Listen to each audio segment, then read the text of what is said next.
জামাত জোট ছাড়ার সাথে সাথে মুহূর্তের মধ্যেই জামাতের বিরুদ্ধে চরমোনাই ষড়যন্ত্র শুরু করে দিয়েছে। মিথ্যা প্রোপাগান্ডা, সেই পুরনো স্বভাবের দাদা পীর এবং ভাই পীর বাবা পীর সবার মতো সেই পুরনো মিথ্যাচারে নিমজ্জিত হয়েছে। চরমোনাই তাদের পুরনো চরিত্রে ফিরে এসেছে। আমরা প্রতিবাদ করব। দর্শক, তারা যে কতটা মিথ্যা বলতে পারে, কতটা তহমত দিতে পারে, কতটা অপবাদ দিতে পারে, সেটা আপনাদেরকে দেখাবো। একই সাথে চরমোনাই কি করতে পারে এটা নিয়ে নানান বিশ্লেষণ আছে। আমি কয়েকটা সম্ভাব্য আলোচনা করেছি। একটা হচ্ছে 19 তারিখের মধ্যে ঘুরে ফিরে জামাতের সাথে ভিন্ন উপায়ে সমঝোতা করতে পারে, তাদের আত্মসম্মান ধরে রেখে, যে তখন সমঝোতার নাম হবে 11 দলীয় জোট না, 10 দলীয়, জামাত নেতৃত্বাধীন 10 দলীয় জোট ভার্সেস চরমোনাই একটা সমঝোতা হয়েছে। এরকম একটা ঘটনা ঘটালেও তারা ঘটাতে পারে, যেহেতু তাদের কোনো উপায় নেই। আর যদি এটা না করতে পারে, তাহলে যেটা দাঁড়াবে যে তারা আসলে শেষ পর্যন্ত নির্বাচন বর্জন করবে, নির্বাচন করবে না। কারণ চরমোনাই যদি নির্বাচন করে, তাহলে তাদের কোনো আসনে জামানত রক্ষা হওয়ার সুযোগ আমরা দেখছি না। জামানতই রক্ষা হবে না, জেতা তো দূরের কথা, কোনো আসনে না, কোনো আলোচনাই থাকবে না। মানে অবস্থাটা এরকম। এই যে যোগসূতে সর্বশেষ আপনি 5টা বিশ্ববিদ্যালয়ের ছাত্র সংসদ নির্বাচনে চরমোনাই নামের কোনো কিছুর নাম শুনেছেন? কোনো আলোচনায় ছিল? সর্বোচ্চ মনে হয় কয়েকশো ভোট পেয়েছে। এখন যেহেতু তারা জামাত জোট থেকে বের হয়ে গেছে, তার ফলাফল হিসাবে রাজনীতি থেকে চরমোনাই অপ্রাসঙ্গিক হয়ে গেছে। এবং আমি আরেকটা আলোচনায় বলেছি, চরমোনাই কার্যত রাজনীতি থেকে, আগামী নির্বাচনের রাজনীতি থেকে অবসর নিয়েছে। যদি যেহেতু তারা অন্য কাউকে নিয়ে বের হতে পারেনি, জামাত জোট থেকে বের হয়ে গেছে এককভাবে, অন্য একজন দুইজনকে নিতে পারলে তারা নির্বাচনে হয়তো থাকতো। তো এখন যেভাবে বের হয়েছে 268 আসনে নির্বাচনের কথা বলছে, এবং যেসব ইউটিউবিয়ান কথাবার্তা বলছে যে ইসলামী আইন অমুক তমুক, এটা চরমোনাই বুঝে। এবং এই কথা তারাও বলেছে যে সবাই আমরা ইসলাম কায়েম করতেছি, ইসলামপন্থী, কিন্তু আমরা প্রচলিত আইন মেনে রাজনীতি করছি। এবং নির্বাচনী রাজনীতি, গণতান্ত্রিক রাজনীতি, এগুলো প্রচলিত আইন মেনে, প্রচলিত সংবিধান অনুযায়ী যে করতে হয়। আর ইসলামী শরিয়া কায়েম এটা যে বললেই হয় না, পার্লামেন্টারি প্রসিডিউরে যে এটা সুদূর প্রসারী, এটা মামুনুল হকও জানেন, চরমোনাই জানে, জামাতও জানে। এক্ষেত্রে যারাই যেসব ইসলামী দল গণতান্ত্রিক নির্বাচন করে, তারা সবাই জানে যে তারা প্রচলিত আইন মেনে দেশ চালানোর কথা বলে, কিন্তু তারা দেশটাকে ইসলামাইজ করার চেষ্টা করে এবং তারা পরিপূর্ণভাবে শরিয়া আইন কায়েমের স্বপ্ন দেখে। কিন্তু এটা সম্ভব নয় বর্তমান স্ট্রাকচারে, এই জন্য তারা প্রচলিত আইনের কথা বলে। এটা চরমোনাই, জামাত, মামুনুল হক, এদের মধ্যে কোনো পার্থক্যই নেই।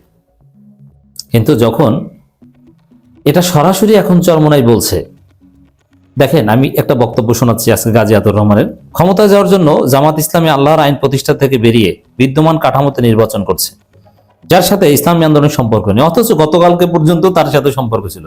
জামাত কল্যাণ রাষ্ট্র করতে চায়, সরাসরি ইসলামী রাষ্ট্র, ইসলামী আইন, এটা এটা এটা অনেক বছর 5 আগস্টের পর থেকে বলে আসে, আগের কথা বাদ দিলাম, সেম টোনেই কথা বলে আসে, কোনো পার্থক্য নেই। কখনো চরমোনাই কোনো প্রতিবাদ নেই, হঠাৎ আজকে জোট থেকে বের হওয়ার সময় প্রতিবাদ, এতদিন প্রতিবাদ নেই। এবং গতকালকে যখন জোট অনিশ্চিত, তখন থেকে টকশোতে এটা বলা শুরু করেছে। এর আগে জামাত সকাল সন্ধ্যা কল্যাণ রাষ্ট্রের কথা বললে চরমোনাই কোনো আপত্তি ছিল না। এখন চরমোনাই নিজেরাই তো জামাতের মতো কল্যাণ রাষ্ট্রের কথা বলে, সরাসরি শরিয়া আইন কায়েম করবেন, এটা তারা স্পষ্ট করে বলেছে, এখনো বলেছে। কিন্তু তারপরও তারা কেন জামাতের বিরুদ্ধে অভিযোগ দিল? জামাত প্রচলিত আইন কাঠামোতে নির্বাচন করছে, আর চরমোনাই আল্লাহর আইন বা তার ক্ষমতায় যাওয়ার জন্য করছে না, তারা ইবাদতের জন্য করছে। এটা কেন বলছে? এটার একটা তাৎপর্য হচ্ছে চরমোনাই 12 ফেব্রুয়ারি নির্বাচনে অংশগ্রহণ নাও করতে পারে, যদি জামাতের সাথে ভিন্ন উপায়ে সমঝোতা আসতে না পারে, অথবা অন্য কোনো দলকে সাথে নিয়ে জাতীয় পার্টির সাথে জোট করবে না, এটা বলে দিয়েছে। অর্থাৎ জাতীয় পার্টি, আওয়ামী লীগ এখানে হিসাবের বাইরে, বিএনপিও নেবে না। এখন জামাত জোট থেকে যদি কাউকে ভাগিয়ে আনতে পারে, এই ষড়যন্ত্র করতে পারলে থাকবে, নইলে জামাত জোটে আসবে, নইলে তারা নির্বাচনই করবে না। এই যে জামাতের বিরুদ্ধে, যে জামাত আল্লাহর আইন থেকে ক্ষমতায় যাওয়ার জন্য, জোট রাজনীতি সবই ক্ষমতায় যাওয়ার জন্য, অথচ জামাতকে অভিযোগ করছে ক্ষমতায় যাওয়ার জন্য। আবার কি জামাত নাকি আল্লাহর আইন থেকে বের হয়ে আসে, প্রচলিত আইনে নির্বাচন করছে? তাহলে কি চরমোনাই কোন আইনে নির্বাচন করছে? তারা প্রচলিত আইনে নির্বাচন করছে না? অবশ্যই।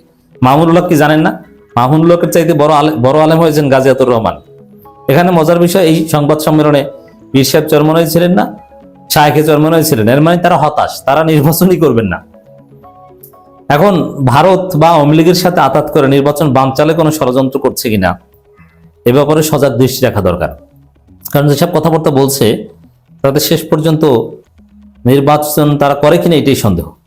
জামাতের বিরুদ্ধে অভিযোগের ধরন দেখে যেটা বোঝা যায়, এবং নির্বাচনকে যেভাবে তারা ইবাদত হিসেবে উপস্থাপন করছে, ক্ষমতায় যাওয়া বা জেতা যে সম্ভব না এটা তারা স্পষ্ট করে বলছে। আমরা ক্ষমতায় যাওয়ার জন্য নয়, জামাত ক্ষমতায় যাওয়ার জন্য এটা করছে সেটা করছে, আমরা আদর্শ আল্লাহর এইসব, এটা নির্বাচনের সাথে যায় না। তো এটা থেকে স্পষ্ট যে চরমোনাই নির্বাচনী রাজনীতি থেকে অবসরে যাচ্ছে এবং নির্বাচন বানচাল করে, নিজেরা নির্বাচন থেকে সরে যে নির্বাচন বানচাল করার একটা ষড়যন্ত্র করতে পারে। এরপরে আরেকটা অভিযোগ যেটা দিয়েছে জামাতের বিরুদ্ধে, নির্বাচনের আগেই জামাত বিএনপির সঙ্গে মিশিয়ে ঐক্যের সরকার গঠনের কথা বলছে, তাহলে কি একটা পাতানো নির্বাচন হতে যাচ্ছে, সে আশঙ্কা তৈরি হয়েছে। দেখেন, প্রথম কথা হচ্ছে তারেক রহমানের সাথে আমিরে জামাত সাক্ষাৎ করেছেন, সেই সাক্ষাতে যে কথা বলেছেন ওটা কোনো ফরমাল কথা না যে আমরা সবাই মিলে দেশ চালাবো, আর এটা তো চরমোনাই বলে। আর জাতীয় সরকারের কথা তো জামাত অনেক আগে থেকে বলে। আর এখানে বিএনপির সাথে কোনো ফরমাল আলোচনা হয়নি। এই কথাটাকে আপনি অনেকটা সৌজন্য বলতে পারেন যে আমরা সবাই মিলে দেশ চালাবো। খালেদা জিয়াকে ঐক্যের গান্ডারি অমুক নানান কিছু তো চরমোনাই বলেছে, তো এটা কিছু না। আর এটা এতদিন বলেন নাই, এখন জোট ভাঙার সাথে সাথে কেন বলছেন?